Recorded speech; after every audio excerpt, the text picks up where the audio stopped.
buenos días. Mi nombre es Antonio Rocha, soy miembro del Seminario Espinosa MX y en esta ocasión tenemos con nosotros al doctor Luciano Espinosa Rubio, es profesor investigador de la Universidad de Salamanca, para platicar algunas cuestiones en torno a su trabajo sobre Spinoza, ¿no? El doctor tiene intereses en filosofía moderna, pero también en cuestiones de antropología, teoría de la complejidad, llevar la filosofía a cuestiones interdisciplinarias, etcétera. Pero nos gustaría platicar con él justo en torno a su trabajo, sus interpretaciones sobre Spinoza, ¿no? Y bueno, primero muchas gracias, doctor, por acceder a platicar con nosotros. Gracias a vosotros. Y bueno, como ya le había comentado, nosotros decidimos dividir la entrevista o la charla en tres partes, ¿no? Primero, una cuestión más o menos biográfica en torno a su acercamiento personal con Spinoza. Segundo, una cuestión sobre el estado actual, una evaluación o valoración del estado actual de los estudios sobre Spinoza, o del espinozismo en general. Y tercero, ya concretamente entrar sobre su trabajo, ¿no? Sobre lo que usted ha hecho en torno a este pensador, ¿no? Entonces, bueno, pues sin más, pues comenzamos.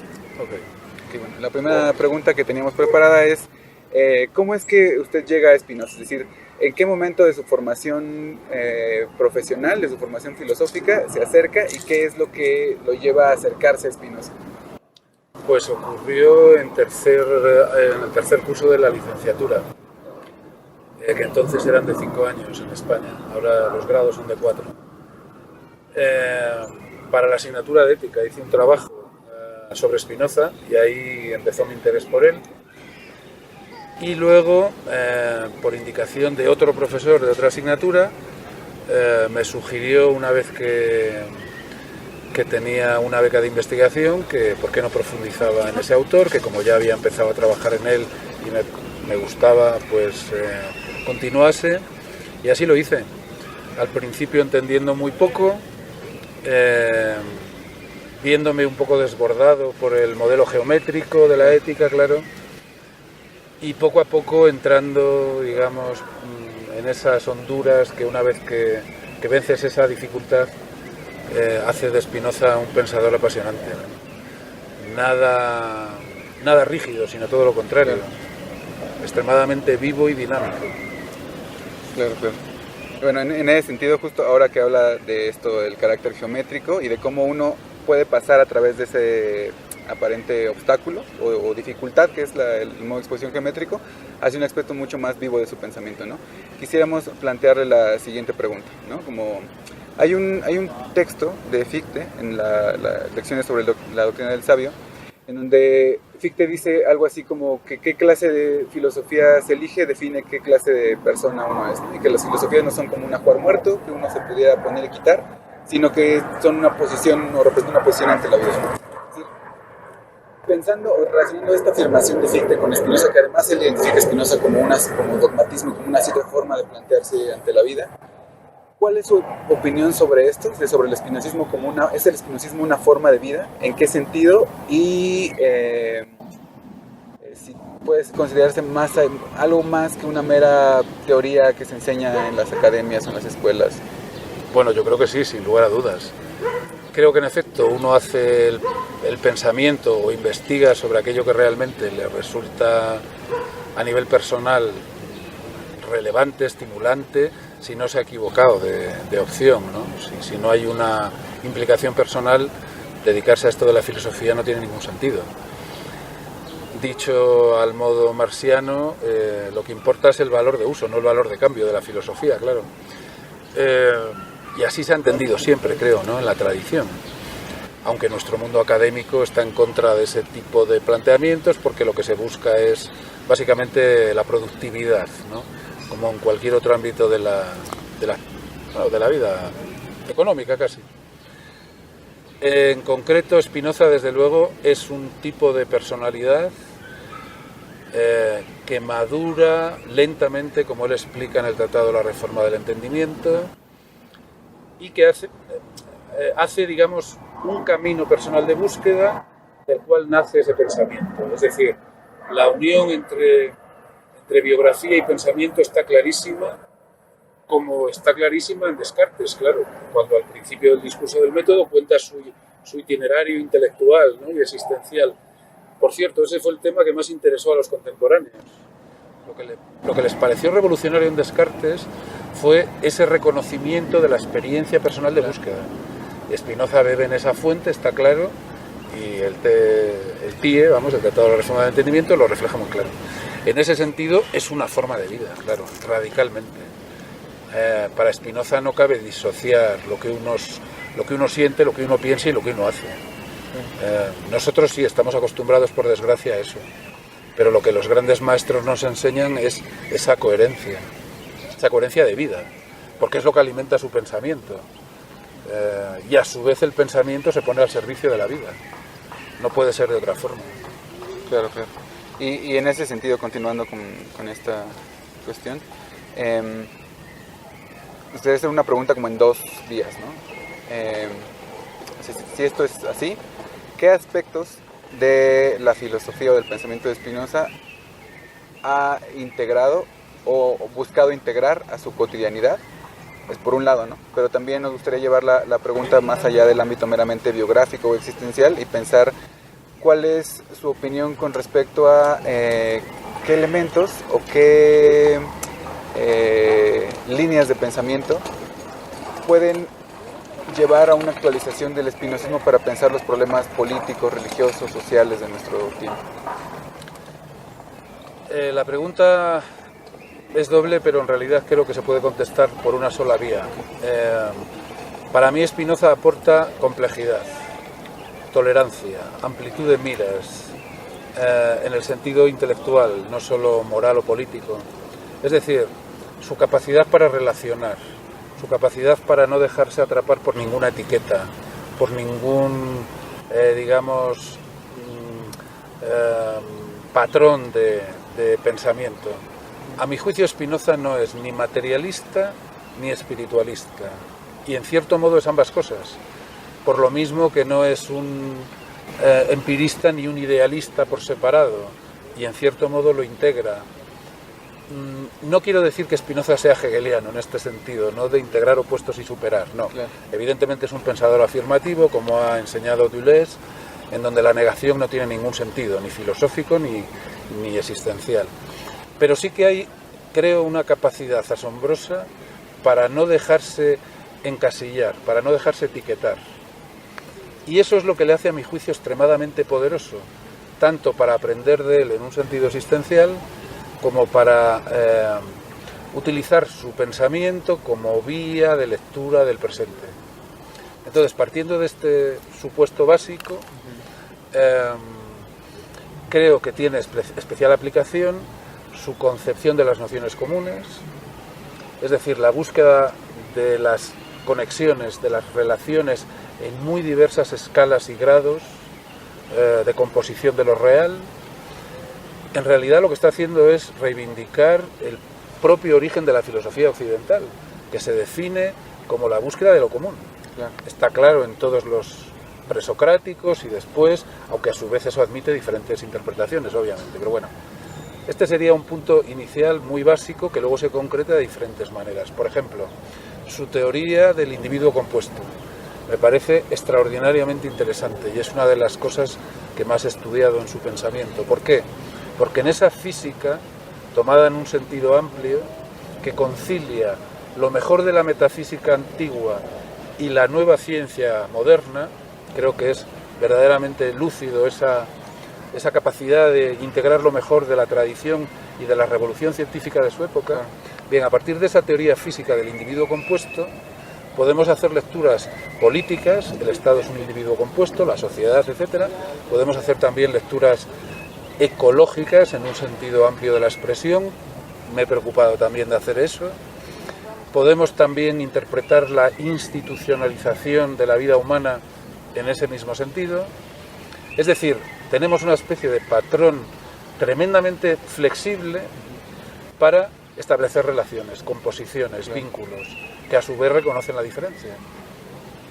Entonces, esa, flexibilidad de su discurso, en contra de la aparente rigidez formal, es lo que le hace, a mi modo de ver, tremendamente interesante. Por otra parte, para acabar, y tiene que ver con todo lo que hemos dicho hasta ahora, yo diría que su distinción entre imaginación, razón e intuición es también muy poderosa, porque lo que nos está diciendo es: existen diferentes vías de conocimiento, existen diferentes vías de experiencia vital, toda idea es un afecto a la vez, como sabemos, y todas ellas suman, y no tenemos que enfrentar diferentes campos de realidad y diferentes campos de experimentación de la realidad. En cierto modo me recuerda aquello que decía el poeta T.S. Eliot, de que una cosa es la información, otra cosa es el conocimiento y otra cosa es la sabiduría. Bueno, en Spinoza, en cierto modo, hay una analogía clara con esos tres planos. Y todo suma, y todo es necesario para la vida. Claro. Y claro, si además eso significa identificar sabiduría y alegría, creo que tenemos un conjunto verdaderamente brillante, ¿no? Sí, muy poderoso, muy poderoso.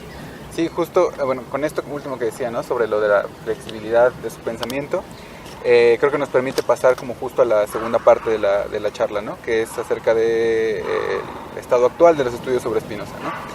Porque creo que, bueno, algo que muestra muy bien Spinoza, como bien lo ha mencionado, es cómo no hay una línea directa o un camino unívoco entre la ciencia moderna y el tipo de antropología o de política que se puede plantear desde ahí, ¿no? Así como, es decir, las posiciones políticas, por ejemplo, no sé, el vocabulario jus naturalista, no necesariamente conduce a un mismo destino, ¿no? A una misma forma de plantear los problemas, y Spinoza muestra eso de manera brillante, ¿no? Como las nociones de ciencia moderna y de teoría política moderna adquieren en su apropiación un carácter muy distinto, ¿no? Pero eso mismo creo que podemos plantearlo cuando nos enfrentamos como individuos del siglo XXI a la propia filosofía de Spinoza, ¿no? Es decir, la pregunta va por lo siguiente, ¿no? Actualmente se ha desarrollado, o se ha exponenciado, digamos, el estudio sobre Spinoza, ¿no? Desde diferentes escuelas de pensamiento en Francia, en Alemania, en Holanda, en los anglosajones, en Latinoamérica, particularmente en Argentina y Brasil, por ejemplo, ¿no? Que estas escuelas tienen sus divergencias y tienen sus afinidades, ¿no? Pero es muy curioso justo cómo a partir, digamos, de los 60 para acá se empezó a actualizar o a recuperar ciertas regiones del pensamiento de Spinoza, ¿no? Entonces la pregunta es otra vez doble, ¿no? Primero, ¿a partir de qué considera que fue posible esta actualización? ¿O por qué? ¿Cuál es su evaluación de eso? ¿Y cuál es, digamos, el diagnóstico que tiene sobre el futuro de los estudios sobre Spinoza? ¿Hay algo que los investigadores están descuidando? ¿Hay algo que comparten? ¿Hay algo que deberíamos poner más atención en el momento de leer a este pensador? Bueno, ¿por qué se produjo esa recuperación de Spinoza a nivel general? Supongo que obedece a muchas razones. Me imagino que siendo un pensador afirmativo, el momento de la posguerra mundial requería a pensadores afirmativos, pensadores expansivos, pensadores de la potencia, para reconstruir una Europa devastada, para reconstruir un tipo de pensamiento que evidentemente estaba cambiando en todas sus tradiciones, ¿no? Claro, Spinoza es algo, en esto también es algo original, porque siendo un filósofo de la vieja escuela, por decirlo así, siendo una fuente clásica para la historia del pensamiento, no se deja, como decía antes, encasillar en ninguna tradición cerrada, y en ese sentido no hay una escolástica que lo reivindique, no hay una dogmática sobre él.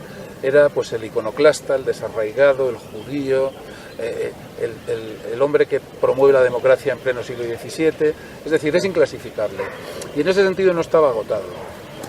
Tenía algo que lo hacía único y capaz de circular entre diferentes tradiciones filosóficas y culturales. Eso por una parte. Por otra parte, lo que se ha reivindicado, creo, sobre todo a partir de los años 60 del siglo XX, y en adelante, quizá primero en Francia, después en Italia, más tarde en Alemania y por último en los países anglosajones y latinos, se ha puesto el acento sobre todo en aspectos del pensamiento que no habían tenido el reconocimiento necesario en siglos anteriores. Básicamente las pasiones, el papel de los afectos en general, las emociones, la política democrática basada en la noción de multitud, ahí cabía una lectura muy diferente, desde el ámbito de la fenomenología casi, desde el ámbito de la tradición marxista, desde el ámbito de la tradición psicoanalítica, todo el discurso sobre el deseo, de manera que él tenía esa capacidad de concitar corrientes diversas que encontraban un manantial en su discurso. Seguramente eso es lo que ha hecho que sea tremendamente actual. Claro.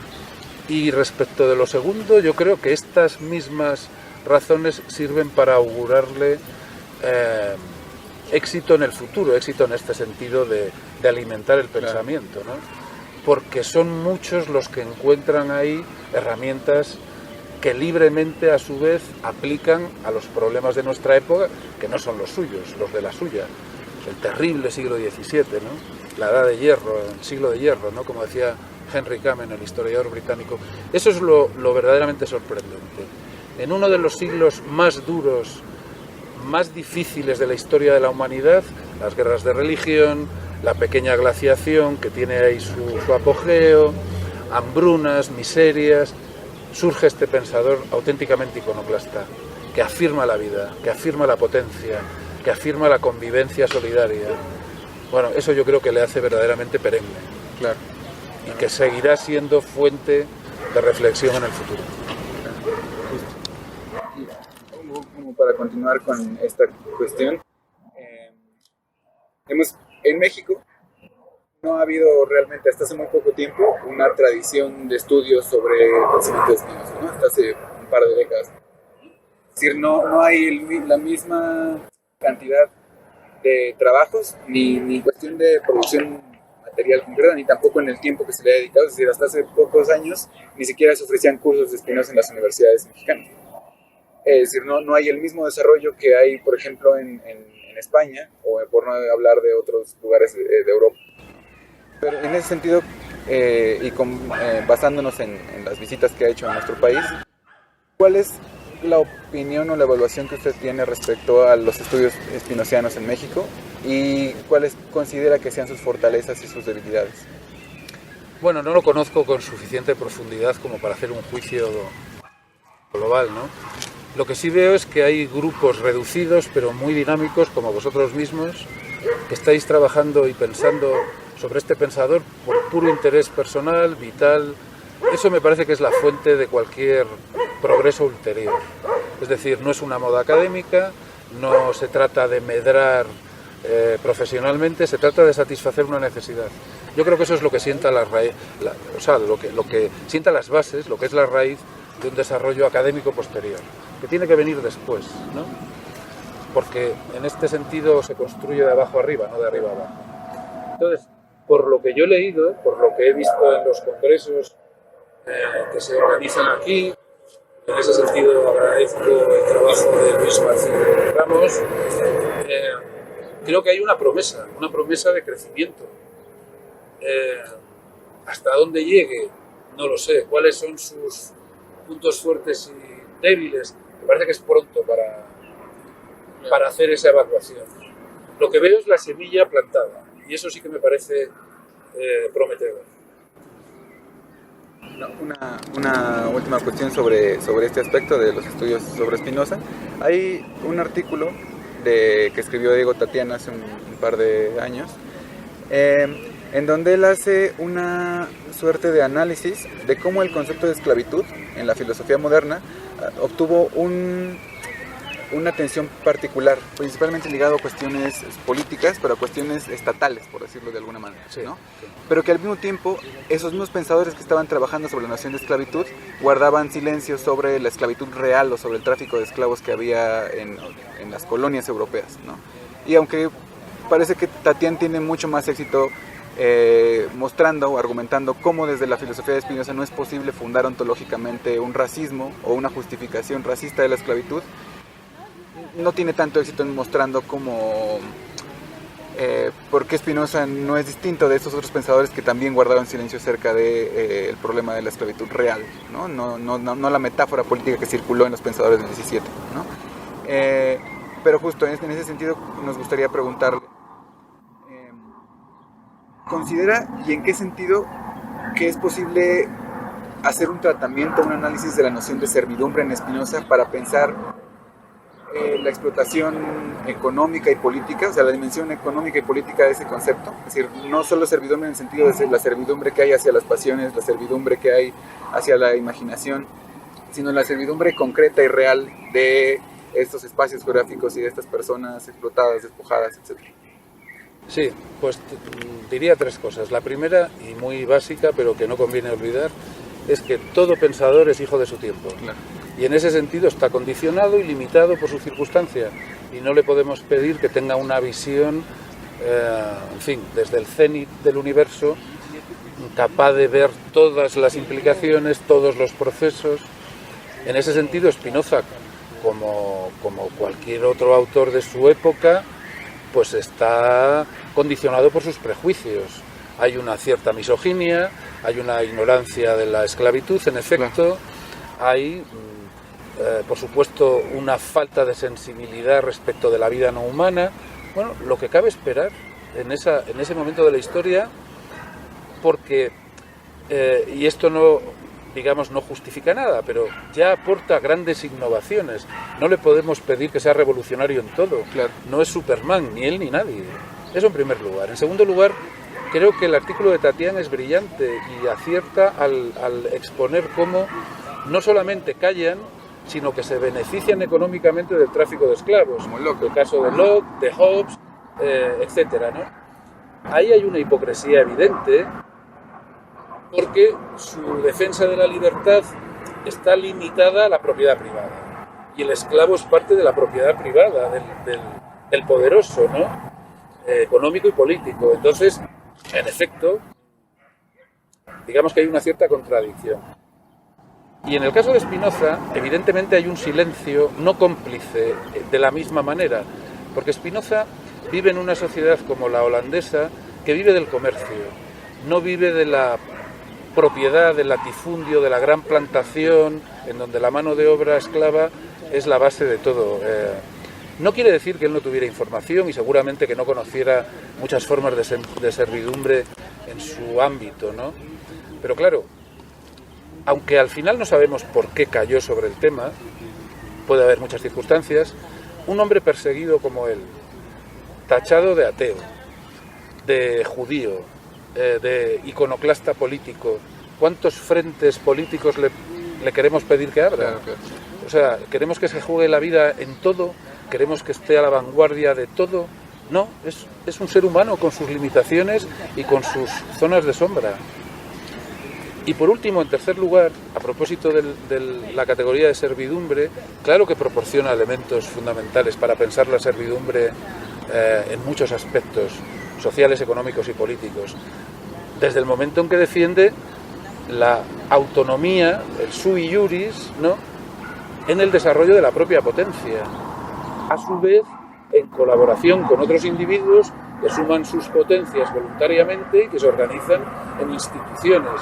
Entonces, todo lo que contravenga esta autorrealización del sujeto, de su propio conatus, ya es por definición contrario a su posición antropológica fundamental, ya es por definición contrario a su posición ética fundamental. Como dijo Deleuze, Spinoza propone una ética de potencias frente a una moral de deberes. Por tanto, la servidumbre es justamente la negación de ese desarrollo de la propia potencia y por definición es perjudicial y debe ser combatido. Y a partir de ahí podemos construir diferentes interpretaciones. La de Negri, por ejemplo, o la de aquellos que ponen el énfasis en las instituciones. En fin, haremos diferentes lecturas, pero el punto de partida es claro. Spinoza combate toda forma de servidumbre. Ahora bien, es cierto que como todo pensador, digamos, metafísico, en el mejor sentido de la palabra, parte de un supuesto, y es que la auténtica liberación tiene que ser interior, para que el sujeto crezca como ser humano, crezca emocionalmente, intelectualmente, etcétera. Mientras que en el ámbito político tenemos que conjugar razón e imaginación, siempre hay un grado de servidumbre insuperable, la vida humana es finita, contradictoria, problemática y eso nunca lo vamos a poder resolver por completo. Bueno, Spinoza es un realista político, claro. No es un utópico ni es un ingenuo, pero eso no le hace ser menos ambicioso. Al revés, propone herramientas de liberación viables. Claro, en ese sentido es muy interesante, por ejemplo, esta discusión que ha habido sobre un aparente cambio de postura en relación al tratado teológico político y el tratado político, ¿no? Donde parece virar de una defensa mucho más abierta y mucho más frontal de la República a una posición más, o que se ha querido leer como más matizada, ¿no? Pero que uno podría pensar, justo con las herramientas que usted nos describe, que se trataría más bien de este realismo político que busca producir efectos de libertad en cualquier contexto posible, ¿no? Sea la monarquía, aristocracia, Sí, aparte de que se ha dado un hecho radical, radicalmente importante, y es que los hermanos de Witt han sido depuestos y asesinados. Es decir, el grupo monárquico conservador de la familia Orange se ha hecho con el poder. Entonces Spinoza no puede escribir el tratado político como si no hubiera pasado eso en su país. Sí, hay muchos cambios entre el TTP y el TP, cuestión de la defensa o no del contrato social, necesidad, como dice en el tratado político, de hacer que las diferentes organizaciones sociales sean más numerosas y más fuertes, porque solo un número creciente de individuos podrá defender a la República, que ha sido aniquilada en su patria. Es lógico que evolucione, pero la idea básica de entender la libertad como autonomía cooperativa, la idea permanece. Y lo que hace en el tratado político es ofrecer modelos concretos de organización de la multitud bajo diferentes regímenes, precisamente porque quiere ser eficaz, porque quiere ofrecer algo viable en cualquier contexto, como tú decías. Eso sí, aprendiendo del devenir histórico. En eso Spinoza es un racionalista, sí, pero que está muy atento a las circunstancias. Y entonces lo que dice es, si cambia el contexto histórico, la razón tendrá que ser capaz de adaptar su discurso a las circunstancias, porque si no, no servirá de nada. Claro. Entonces, yo creo que en ese sentido es una evolución perfectamente normal. Y además inteligente. O sea, claro, hay una lectura muy precisa del contexto. Claro, de un contexto de derrota. Entonces Spinoza, en lugar de esconderse, abandonar la vida pública, en lugar de lamentarse, en lugar de caer en el pesimismo, o el pesimismo moral o pesimismo antropológico, dice, no, tenemos que rearmarnos intelectualmente y yo vuelvo a la carga y hago una nueva oferta intelectual para afrontar esta situación de derrota política. A mí me parece que eso le hace verdaderamente grande. Claro, y uno puede leer desde ahí las afirmaciones del inicio del tratado político donde denosta, por ejemplo, a los utopistas. Exacto, a Platón, etcétera, claro. El realista político no puede ser utópico, es obvio, ¿no? Es una contradicción en los términos. Él ha leído con muchísimo cuidado a Maquiavelo, cuando en el capítulo 10 del Tratado Político dice el acutissimus Machiavelli, ¿no? El agudísimo Maquiavelo sigue siendo la guía de su pensamiento, antes y después de la derrota política de los republicanos. Y en ese sentido deja muy clara también su diferencia con Hobbes. En efecto, el ciudadano cede parte de su potencia a la autoridad, pero nunca renuncia por completo a su potencia. Es decir, sigue manteniendo, me parece que es en la carta 50, 52, no recuerdo bien, ¿no? El ciudadano tiene que mantener siempre un reducto último de libertad, para rebelarse, por ejemplo, contra el poder que oprima en lugar de ayudar a la vida. O sea que su posición es muy clara. Realista político, muy matizado, nada hobbesiano. Bueno, y ahora me gustaría pasar a aspectos concretos sobre su trabajo, ¿no? Y en ese sentido, la primera pregunta que quisiéramos hacerles, más o menos para servir un poco de puente, es que una de las cuestiones que nos han preocupado de manera reciente en el seminario, o de las pruebas en las que nos hemos acercado, es la relación o los entrecruzamientos que podría haber entre Spinoza o el espinosismo en general y el psicoanálisis, ¿no? Y en ese sentido, por ejemplo,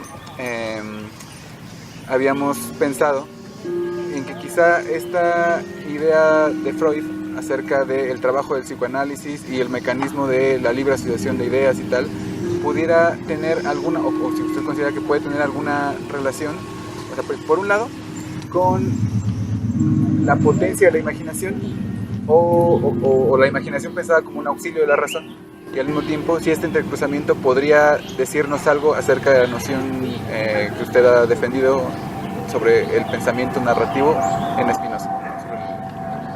Bueno, no es un tema que yo haya trabajado especialmente, ¿no?, la relación con el psicoanálisis, de manera que no puedo dar una opinión precisa. Digamos que lo veo con cierto escepticismo. Y en ese sentido me parece que es un trabajo un poco ucrónico, porque al fin y al cabo el espinozismo puede inspirar a la corriente psicoanalítica, pero no podemos aplicar criterios psicoanalíticos al espinozismo. Eso es obvio, ¿no? Que el deseo se exprese en primer lugar en forma de pulsiones, de afectos pasionales, que haya una fuerte dosis de irracionalidad en nuestra vida, es obvio. Ahí hay un punto de conexión claro. Seguramente Schopenhauer había retomado de su propia lectura de Spinoza esta idea, y seguramente la influencia de Schopenhauer y en parte Nietzsche en Freud está clara bajo este punto de vista. Bien, no tengo nada que objetar a ese respecto, pero no creo que tenga tanta repercusión sobre esa noción de pensamiento narrativo que yo utilizaba en un sentido muy particular, simplemente para rescatar las vías de maduración personal no estrictamente racionales, pero que la razón coordina y filtra. Esa era mi idea. Volviendo un poco a lo que decíamos al principio, de que Spinoza ofrece diferentes vías para sumar fuerza, potencia, hacia la lucidez y la alegría, ¿no? Entonces ese es mi enfoque, de la misma manera que tengo que decir que también hay una clara distinción a todos los efectos entre imaginación y razón. Spinoza cree en la razón. Spinoza no es como Hume, que la declara esclava de las pasiones, y tampoco es Freud, que la declara, digamos, la parte consciente sometida al inconsciente. Ahí hay una diferencia radical.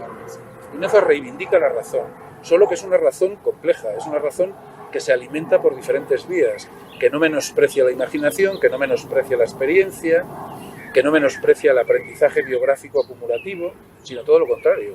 Es una razón que procesa todo eso y lo da forma lúcida. Bueno, me parece que esa es otra de sus cualidades. Justo queríamos llegar a este punto, ¿no? Porque,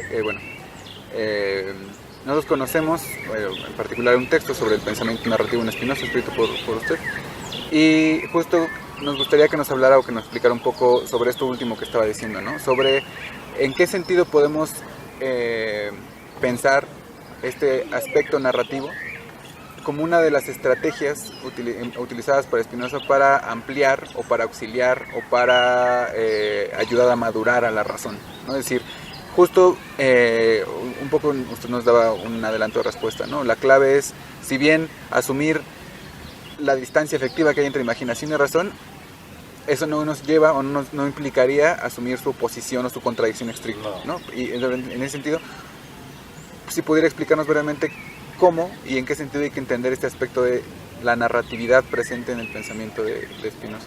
Bueno, de una manera muy breve. Somos sujetos corpóreos ubicados en el espacio-tiempo. Eso para Spinoza es el punto de partida. Esa es la gran revolución frente a Descartes.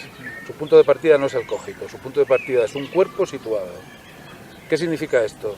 Que tenemos experiencias elementales, perceptivas, que tenemos experiencias simbólicas que nos transmiten aquellos otros seres humanos que nos rodean, que tenemos un bagaje histórico y cultural, una idiosincrasia, un ingenium, etcétera, etcétera. Entonces, esto que podríamos llamar el fundamento de la persona en todos los sentidos, aunque persona no sea un término apropiado en Spinoza, pero por razones diferentes, en fin, no hay teología en ese sentido, etcétera. No hay un espíritu, no hay un alma al modo convencional. Bueno, en cualquier caso, utilizando un lenguaje más contemporáneo, esa base experiencial imaginativa es fundamental para entender la vida particular y la vida colectiva. En ese sentido podríamos hablar de una especie de entorno que nos da la base del sentido común, de lo que podríamos llamar el sentido común, o, como diría Husserl, del mundo de la vida. Ahí es donde arraiga el sujeto. Y solo a partir de ahí, filtrando esa experiencia, cribándola, aprendiendo, dialogando con otros, estudiando, se alimenta una razón capaz de cribar lo supersticioso, cribar lo irracional, cribar lo confuso, y en ese sentido empezar a producir un tipo de vida racional. Pero claro, la razón no opera en el vacío, la razón opera in media res, ¿no? Está encarnada en un sujeto de carne y hueso, precisamente. Y en ese sentido lo narrativo es la constatación de que todo individuo y todo grupo humano tienen una trayectoria, tienen una historia detrás, global o biográfica, y que la razón emerge de ese aprendizaje para gobernar la propia vida en adelante, aunque siempre con altos y bajos, siempre equivocándose y aprendiendo. La razón no es una superestructura, por así decirlo, ajena a la experiencia viva de un sujeto de carne y hueso, al contrario. Es, como dice Eugenio Fernández García, nuestro querido amigo y maestro, la razón es la más alta potencia del deseo. Luego está enraizada en la carne sintiente, en la carne pensante, para vencer el dualismo. Digo esto, y a su vez se proyecta hacia modelos de vida basados en la excelencia, en la sabiduría. Por eso es una razón viva, no una razón que fosiliza, sino que es una razón que alimenta la existencia, la plenitud. Y eso implica reconocer ese aprendizaje narrativo, esa validez de la imaginación, de la cultura, etcétera, etcétera. Es súper interesante. Antes de pasar a la siguiente cuestión, me gustaría detenerme un poquito aquí, porque por ejemplo, hay de distintos lugares, sobre todo personas ocupadas en teoría, pero que quieren al mismo tiempo producir intervenciones políticas efectivas, recuperado o intentado relacionarse con estos ciertos aspectos del espinosismo, ¿no? Pienso sobre todo, por ejemplo, en teorías contemporáneas sobre el populismo de izquierda, ¿no? Pero también, por ejemplo, en la manera en la que Gramsci replantea la estrategia marxista o marxiana, ¿no? Es decir, que tratan de tomarse en serio y asumir el espacio simbólico, el espacio de lo imaginario como lugar de intervención política, ¿no? Como lugar en donde es desde la propia imaginación o desde este propio espacio simbólico donde la razón puede combatir la superstición, lo imaginario en sentido de pasión triste, etcétera, ¿no? Es decir, no sé si tenga alguna opinión al respecto sobre estos acercamientos y si el espinosismo ofrece herramientas para ir incluso más allá o incluso plantear el problema desde otro lugar que estos dos acercamientos, ¿no? En particular el planteamiento de Gramsci y el planteamiento del populismo de izquierda contemporáneo, pensando por ejemplo en Laclau, ¿no? Bueno, yo tengo ciertas reservas frente al populismo, sea de derechas o de izquierdas. No me parece mal explorar todas las vías posibles de reflexión y de aprendizaje, pero creo que hay una diferencia drástica. Spinoza no es históricamente, técnicamente hablando, ni un libre pensador, ni un populista avant la lettre que busca, digamos, formas de democracia directa. No, para Spinoza siempre tienen que existir las mediaciones institucionales. Y todo su discurso político consiste en cómo componer instituciones que se autorregulen, que eviten la corrupción, que sean lo más democráticas posibles, que tengan mecanismos de renovación interna. Y en cierto modo hay una distinción muy clara entre, o por lo menos un proyecto de distinción entre los tres poderes clásicos, legislativo, judicial y ejecutivo, ¿no? Etcétera, etcétera. Es decir, es un pensador de los contrapesos. ¿Por qué? Porque toda su política se construye a partir de esa física del individuo compuesto, en donde los equilibrios, las relaciones complejas son la clave. Entonces, mediación institucional frente a toda forma de populismo basado en algún cierto líder carismático, mesiánico, que con la disculpa de superar unas instituciones corruptas pretende poner en marcha una democracia directa que divide el mundo en buenos y malos. Eso en Spinoza no cabe, creo, bajo ningún punto de vista. En relación a Gramsci, que Spinoza podría plantear de una manera implícita una cierta idea de hegemonía, vamos a decirlo así, tomada en un sentido amplio, pues tal vez, en la medida en que afirma que la vida pública se construye mezclando razón y emociones, ideas adecuadas e imaginario colectivo, pasiones y leyes. En ese sentido, sí defiende que el Estado se basa en una potencia hegemónica suficientemente unificada que incluye el poder sobre todas estas dimensiones, racionales y no racionales. En ese sentido, bien, pero a condición de que inmediatamente recuperemos la idea de unas instituciones bien articuladas. Porque sin esas mediaciones el poder se acaba convirtiendo de una u otra manera en tiranía. Claro, claro. Claro, y que uno puede leer desde ahí esos pasajes, por ejemplo, en donde advierte sobre el peligro de los nuevos profetas, ¿no? como analizando el Estado de Israel, ¿no? Así como, claro, como cuando el príncipe es lo suficientemente corrupto, o el soberano es lo suficientemente corrupto, o cuando no hay una división de poderes, lo que se adviene es el peligro del nuevo profeta, ¿no? El que puede capitalizar los afectos de la multitud y producir la sedición, ¿no? Claro, claro. Él combate cualquier forma de teología política. Cualquier forma de teología política. Y su análisis de la historia judía es muy, muy clara. Y su oposición al calvinismo predestinacionista en la Holanda de su época es muy clara. Y en ese sentido me temo que los populismos contemporáneos tienen bastante de teología política, desgraciadamente, aunque no de una manera explícita, sino implícita, de manera que no creo que puedan ser conciliables con su filosofía. Bueno, para transitar al siguiente aspecto de la entrevista, ¿no? Estoy pensando sobre todo, pero no exclusivamente, en las charlas que dio la semana pasada en UACM, ¿no? En Tezonco y en el plantel del Valle, ¿no? Donde defendía una noción o la urgencia de pensar o de plantear problemas contemporáneos desde la noción de perspectivismo, ¿no? Esta noción, al menos en primera instancia, parece difícilmente cuajable o parece encajar mal con la filosofía de Spinoza, ¿no?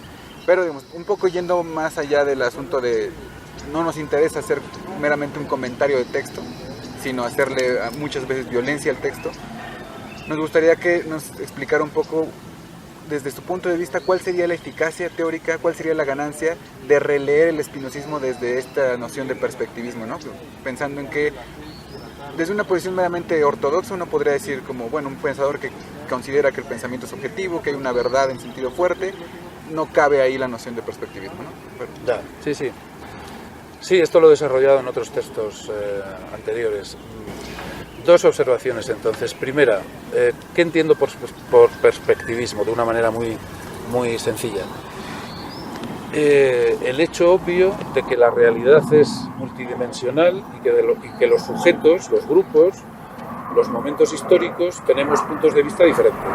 Eso es tan básico que nadie lo puede discutir en el mundo contemporáneo. ¿Cuál es la gran ventaja? Que reconocemos el pluralismo y a la vez combatimos el relativismo.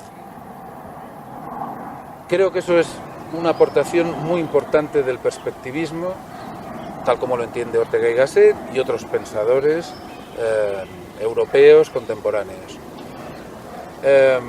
Insisto, reconocer la diversidad, la pluralidad, tanto de la cosa misma como del sujeto, que elabora un discurso sobre lo real, desde dentro de lo real, no nos engañemos, estamos dentro de lo real, no estamos fuera, claro. Y además, ya digo, combate el relativismo, el da igual, el todo es pura construcción, claro, el todo es puro invento social.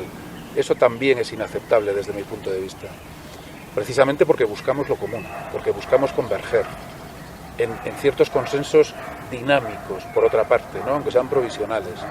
Vale, entonces, en segundo lugar, aplicando esta posición a Spinoza, me parece muy interesante entender que su modelo de razón es muy distinto del nuestro, evidentemente, por lo que tú dices, porque él cree en la verdad, en la capacidad del conocimiento objetivo, etcétera, etcétera. Y ahí hay una distancia de 4 siglos que hay que reconocer. Sin embargo, mi reinterpretación de Spinoza creo que respeta esto, pero introduce un elemento muy importante. Y es que ese racionalismo de Spinoza, ese racionalismo flexible del que hablábamos antes, siempre se dice respecto al sujeto humano. Spinoza tiene textos concluyentes en el sentido de que la razón solo tiene vigencia, valor, digamos, epistémico y ético referida a la naturaleza humana. Eso lo recalca en muchos lugares y inmediatamente después dice, pero es que los humanos somos una partícula infinitesimal en un universo inmenso, inconmensurable, y esta es la clave. Es decir, la razón dice, logra la verdad respecto de nuestra naturaleza, pero no puede tener nunca la pretensión de medir el universo entero, de abarcarlo, de verlo, por así decirlo, desde el punto de vista divino, que además es impersonal. La razón, incluso en Spinoza, está dentro del universo, no está situada fuera. Por eso es un discurso antidogmático, por eso es un discurso no metafísico en el sentido tradicional. Dicho de otra manera, en Spinoza, ser y pensar no se identifican. En Dios sí, pero en los humanos no. O dicho con lenguaje hegeliano, que me gusta recordar, lo racional es real, pero lo real no es racional. Solo para nosotros, que descubrimos ciertas concatenaciones, ciertas nociones, que, como diría Gadamer, urbanizamos en pequeños sectores el ser, solo ahí hay racionalidad y verdad, pero siempre en términos humanos. De otra manera, si hiciéramos de Spinoza un metafísico tradicional a la vieja usanza, estaríamos negando un punto de partida esencial de su discurso, que es la crítica al antropocentrismo y al antropomorfismo. Estaríamos convirtiendo lo absoluto en cosa, en propiedad de la inteligencia humana, en cierto modo. ¿Me explico? Sí. Entonces, claro, creo que en esto tiene mucha razón, por ejemplo, la lectura que hace Bertrand Russell sobre este asunto. A diferencia de los matemáticos contemporáneos y de la mayor parte de la tradición matemática, de origen claramente pitagórico-platónico, y eso se reivindica en la edad moderna y se sigue reivindicando hoy, dice Russell, no, la matemática es una herramienta fundamental.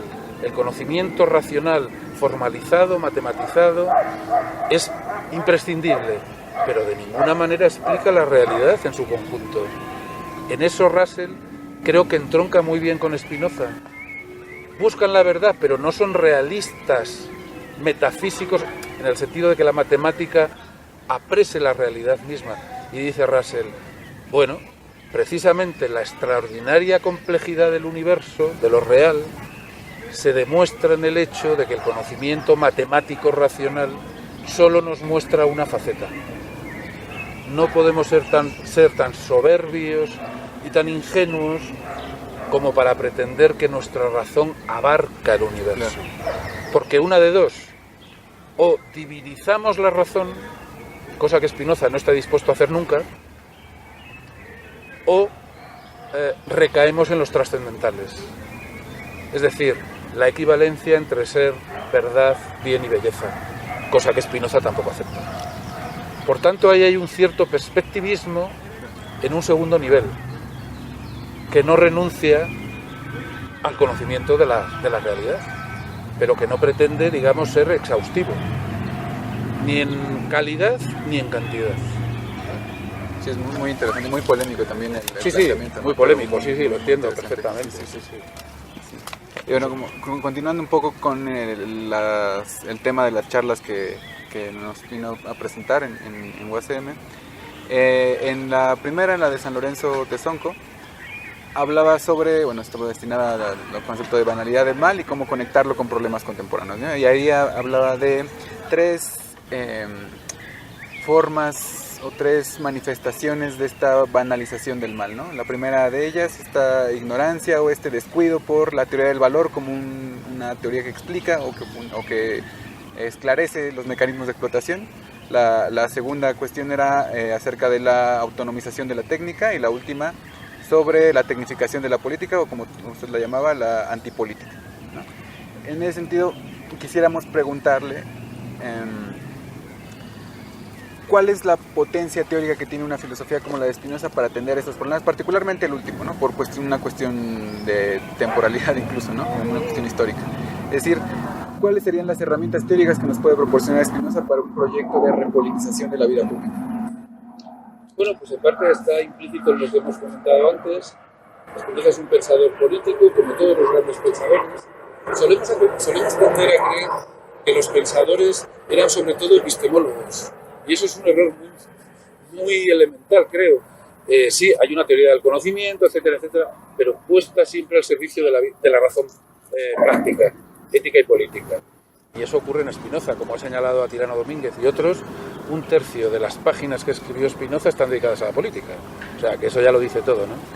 Entonces es un pensador político como todos los grandes filósofos desde la antigüedad, ¿no? Por otro lado, yo creo que en relación a esos tres males banales, en el sentido de que no les damos la relevancia que merecen, no prestamos la atención debida a esa especie de pérdida de control sobre nuestra propia producción de complejidad simbólica, cultural y tecnológica. En ese sentido, se nos ha ido nuestra propia creatividad de las manos, y en ese sentido, digo, al independizarse, nosotros, los sujetos humanos, estamos sometidos, hay una servidumbre respecto del objeto que hemos creado. Bueno, en ese sentido, que ahora no voy a desarrollar, claro, creo que Spinoza nos advierte contra la escisión justamente entre sujeto y objeto, contra la escisión entre naturaleza e historia, contra la escisión entre lo privado y lo público, contra la escisión entre lo simbólico-cultural y los, impulsos de la carne. Entonces, es una forma muy interesante de evitar esa fragmentación, esa alienación, digamos, manifiesta en esos ejemplos que yo ponía. Claro. Bueno, estamos a dos preguntas. La primera, ¿no? Una que se me hizo muy, muy interesante, que solo lo planteaba de pasada en esta charla, pero que creo que puede ser muy productiva, ¿no? Que es, habla de una suerte, o sea, una crítica de una postura contemporánea que además suele muchas veces travestirse de posición crítica o por lo menos escéptica, que era esta desconfianza en la razón y este nuevo imperativo hacia la atención a las emociones, a las pasiones, a los afectos, etcétera, ¿no? Que está tan de moda hasta en la publicidad, ¿no? Sí, sí. Y llamaba esto un hiperemotivismo o una infantilización de la conciencia. Sí. Y un pensador como Spinoza, que dedica tanto tiempo y tanto esfuerzo a pensar los afectos, ¿cómo podría proporcionarnos herramientas teóricas para hacerle frente a esta posición escéptica respecto a la razón, pero al mismo tiempo replantear nuestra reflexión sobre los afectos y sobre su importancia filosófica y política? Sí, pues mira, diría dos cosas. La primera, abundando en los presupuestos. El capitalismo contemporáneo ha ganado la batalla política, pero de manera aún más importante ha ganado la batalla de la subjetividad. Y una de las formas que tiene de ejercer su poder, una de las formas más sutiles y más radicales, es que se ha apoderado de la subjetividad, de la conciencia pensante. Nosotros, como dice Byung-Chul Han y otros muchos autores, hemos interiorizado la dominación. Somos nuestros propios explotadores, somos emprendedores. Eso es terrible. ¿Y cómo ocurre esto? Entre otras formas, a través del apoderamiento de las emociones, de los afectos, de los sentimientos. Claro, si construimos sujetos que viven en la pura emoción del instante, que no tienen memoria histórica, que no tienen proyecto de futuro, si construimos sujetos separados entre sí, porque como dice Spinoza, su deseo es absolutamente fluctuante y cambiante. Jamás va a haber una organización de sujetos que se unen para liberarse. Entonces dice Spinoza, nos tenemos que unir afectivamente, sí, pero sobre todo nos tenemos que unir a partir de la razón. ¿Reconocemos la importancia de las pasiones? Sí, pero queremos transformarlas en ideas adecuadas. En otras palabras, queremos comprender la irracionalidad, la emotividad de la experiencia humana, pero para dar otro paso, que es transformar eso en fuente de unión y no de discordia. No apetitos enfrentados, sino apetitos compuestos, articulados. Es decir, queremos hacer adultos a los individuos, al menos lo suficientemente adultos como para que puedan convivir en paz y cooperación. Y ese es el sentido de la política. Y eso solamente se puede canalizar mediante instituciones políticas, en el sentido amplio, que eduquen la afectividad, como dice Spinoza muy claramente en el Tratado Político, que eduquen la afectividad y que la pongan al servicio del bien común.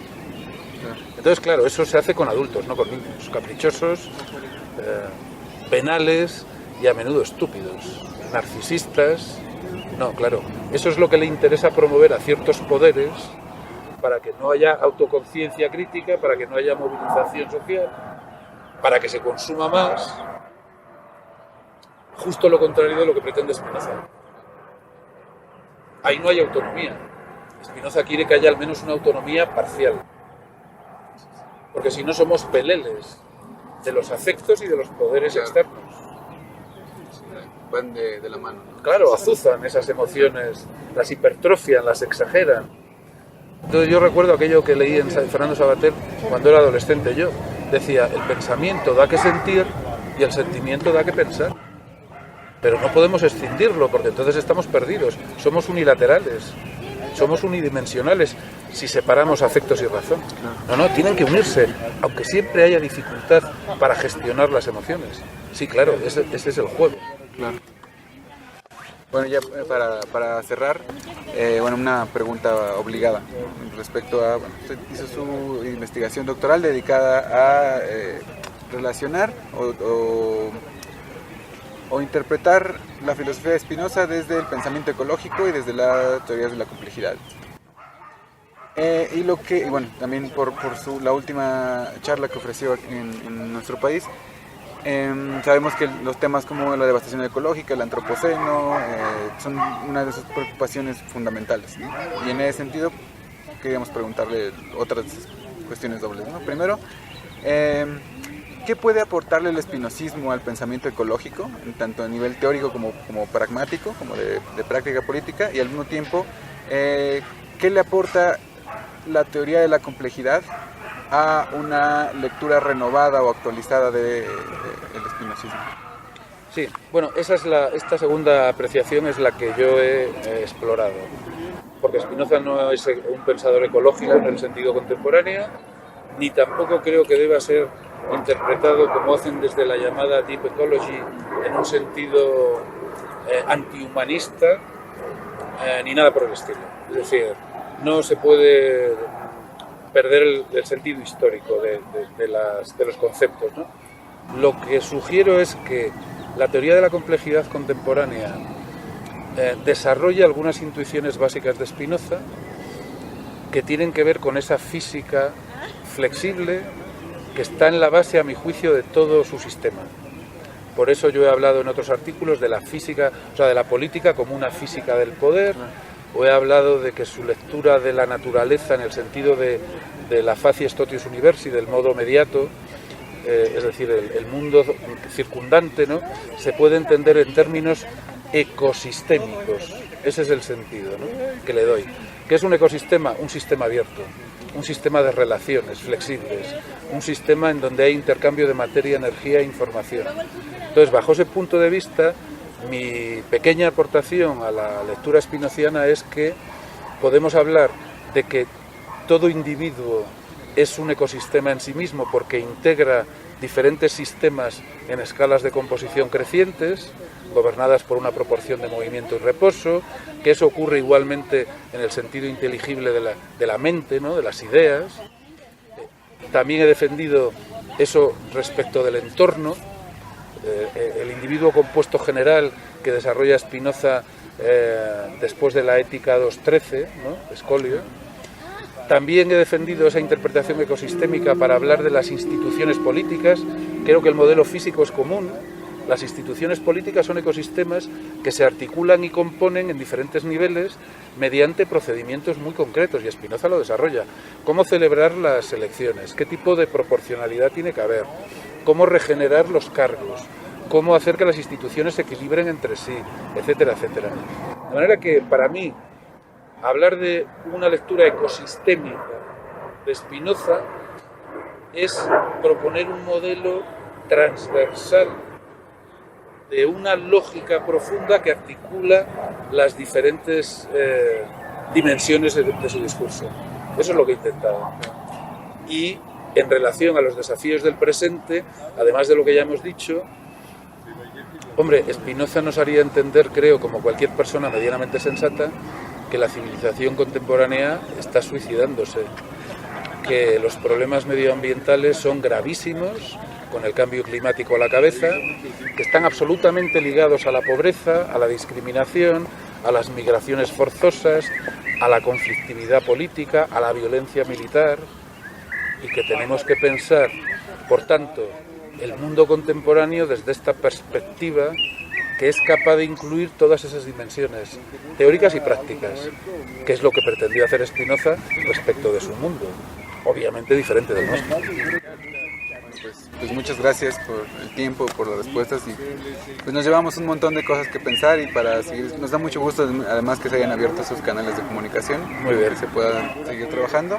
Y bueno, pues nada más recordar como parte del seminario Spinoza MX, pues pueden encontrar más material de otros filósofos, pensadores, producción propia, en nuestras redes sociales, en Facebook, el Seminario Spinoza MX, en el canal de YouTube, en el blog Seminario de Estudios Spinozianos. Ya. Muchas gracias. Gracias a vosotros.